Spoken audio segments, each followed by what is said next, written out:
Musarambagh pillar number 1491 దగ్గర cab driver నిద్రమత్తులో నడుపుతూ యాక్సిడెంట్కి గురయ్యారు. ఇక్కడ చూస్తున్నట్టయితే మీరు ఈ ఎడ్జ్కి కార్నర్కి జస్ట్ కొంచెమే తాకడం వల్ల ఇంత పెద్ద ప్రమాదం జరిగింది. సో ఇది ఫాగ్ వల్ల అని చెప్తున్నారు స్థానికులు. ఇప్పుడే అంబులెన్స్ వచ్చి తీసుకెళ్ళింది.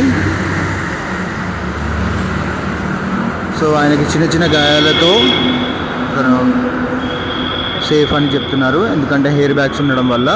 కానీ సీట్ బెల్ట్ వేసుకోవడం పోవడం వల్ల అతనికి తలకాయకి కూడా చిన్న గాయమైనట్టు చెప్తున్నారు.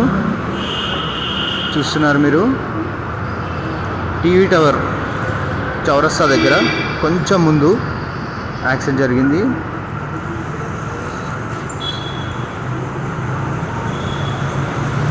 సో స్థానికులు అందరూ తెల్లారుజామునే 6:20 AM జరిగింది.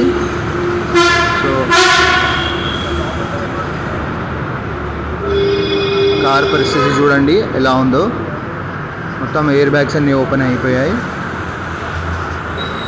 సో కొంచెం ఈ చలికాలంలో కొంచెం జాగ్రత్తగా నడపాలి.